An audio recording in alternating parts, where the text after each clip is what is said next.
If you ever felt like managing your finances is a full-time job on top of your real full-time job, then stick around because in this video, I'm giving you the exact blueprint for automating your entire money flow so you can spend less time managing money and more time living your beautiful life. Make sure to stick around to the end for a free flowchart download you can put to work right away. Most dual income couples in their 30s, especially those earning between $250,000 and $500,000 per year, tell me they're too busy to track every single expense. This is completely understandable.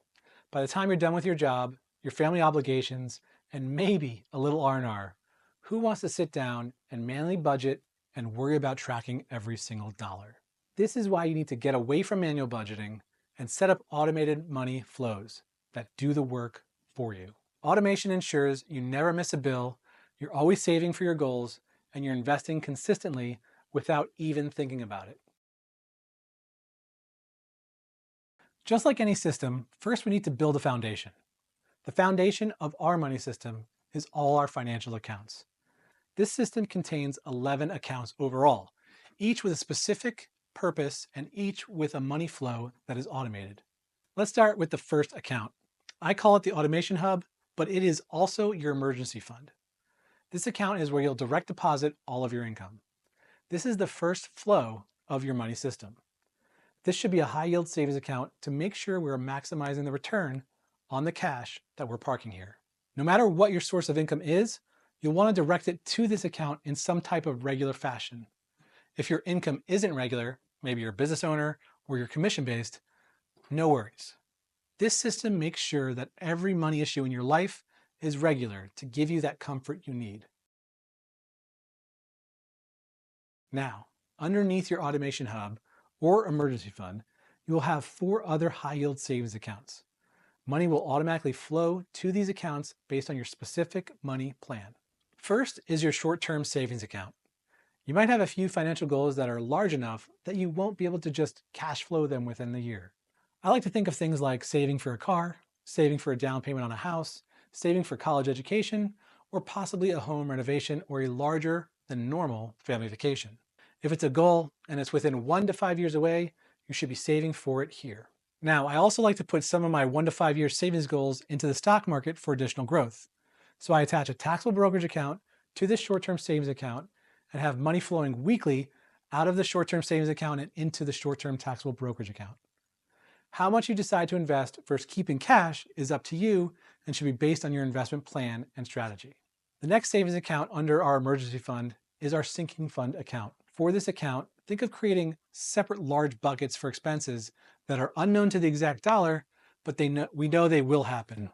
The way my family does it is I have a budget for my wife, I have a budget for myself, I have a budget for my kids, I have a budget for a family vacation. Heck, I even have a budget for my dog and all the expenses that go along with keeping her healthy. Total all those budgets up and divide by 52. That is the amount you should set up on a weekly automatic flow from your emergency fund to the sinking fund for every week. Connected to your sinking fund savings account will be your sinking fund credit card. Only put your sinking fund expenses on this credit card and only pay it from your sinking fund savings account.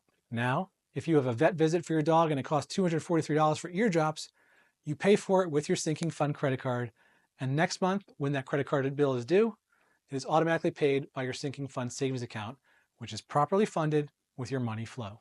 The next savings account is for our variable expenses. These expenses are the weeklies. Think groceries, meals and entertainment, and gas. Let's say you estimate $500 every week for these variable expenses. All you do is set up a weekly transfer from your automation hub to your variable savings account for $500 and you're set. Like sinking funds, you'll connect a credit card, which you'll only use for food, gas, and entertainment that comes up weekly. When that credit card payment is due, it will be automatically paid by your variable savings account. We've just made variable expenses sort of fixed. Speaking of fixed, the last savings account you'll set up is your fixed expense savings account. These are all the bills: mortgage, utilities, tuition, property taxes, subscriptions. We'll want to connect a local checking account to this savings account. Inside that local bank checking account, you should make sure you have a bill pay feature so you can automate all your bills getting paid. I do this for my mortgage and tuition payments, but you can also set up bill pay directly with the vendor sometimes, and it'll pull directly from your checking account. The reason you want a local bank checking account is because sometimes you might want to withdraw cash and do other bank functions, and it helps to have a local bank that can help you out. Similar to sinking fund and variable expenses, we'll want to use a credit card just for our fixed costs when necessary. All those online subscriptions like Netflix, internet service, and even insurance payments can be made with a credit card.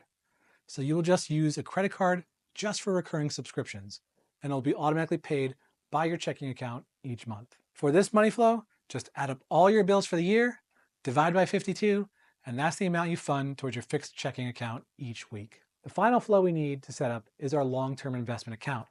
You should absolutely have a taxable brokerage account to help fund your retirement. Even if you have a 401k and IRA, you should also have this account, as it will give you the flexibility you need if you decide to retire before 59 and a half. The last flow you need is to make sure you're funding that amount weekly from your automation hub. The amount will depend on your retirement goals and your investment strategy. When all these pieces are in place, your finances work like a well-oiled machine. Money hits your checking account, gets automatically directed to savings, bills are paid on time, credit cards get cleared, and investment happens in the background. No stress, no budget planners, no software. I've had clients who used to dread monthly budgeting and tracking down every dollar. After automating, they realized how much mental space they freed up, and they started seeing their wealth grow more consistently. Got a new raise? Business is booming? Keep automated transfers the same to build up your emergency fund, or boost your investments and put more in your short-term and long-term brokerage accounts. Stick to the basics. Set up 3 credit cards, one for fixed, one for variable, and one for sinking funds. You might think having more credit cards creates complexity, but it actually makes things more simple. I'll never go back to having to back out my fixed costs from my variable credit card ever again. And remember, credit card points won't make you wealthy, but being consistent with your automation will. Try to pick a credit card that gives at least 2% cashback bonus. I've seen that to be the most popular cashback option. Before you can set up this automation flow for yourself, you have to make sure you've gone through my checklist. Click the link in the description below to download this flowchart, and then go watch this video on my automation checklist next.